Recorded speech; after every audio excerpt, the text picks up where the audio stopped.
Now we have a new type of problem. So in this problem, we know that 4 is the third term of an arithmetic sequence, and 39 is the 8th term of an arithmetic sequence. Based on that, we need to find the 21st term and the first term. So first thing we need to do is find the common difference. How am I going to do that? The first thing we're going to do is find the difference between 4 and 39. How far apart are those two numbers? Well, if we do 39 minus 4, those numbers are 35 units apart. And then now, when you go from the third term to the 8th term, how many terms were in between those? Or how many times were we adding our common difference between the third term and the 8th term? Well, just do 8 minus 3.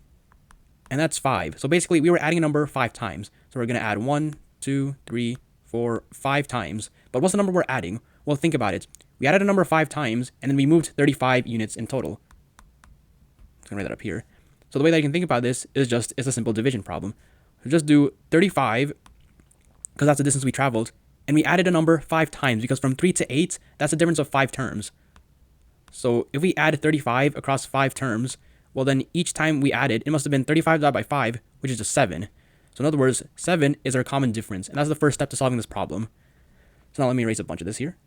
So now that we know that 7 is the common difference, we can find the first term and the 21st term. So here's how I'm going to do that.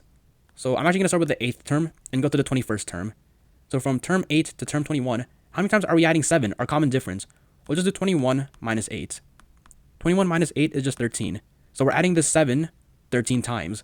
So do 13 times 7 to get how much we jump from the 8th term to the 21st term. 13 times 7 is just 91.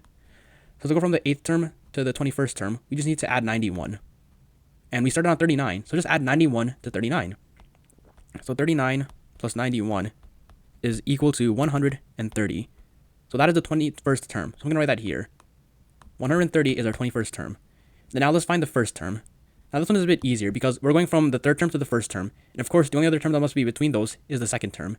So I'm just going to go from the third to the second, and then from the second to the first. And now be careful. Because we're going backwards, we take our common difference of 7, and then we make it negative when we go backwards. So to go from the third term to the second term, you have to subtract 7 because we're going backwards, so you change the sign. And then from the second term to the first term, you also subtract 7 again because we're going backwards. So we start at 4. 4 minus 7 is just negative 3. So negative 3 was our second term. And then do minus 3 minus 7 to get to our first term. That's negative 10. So therefore, our first term is just negative 10. Let me just clear all this up.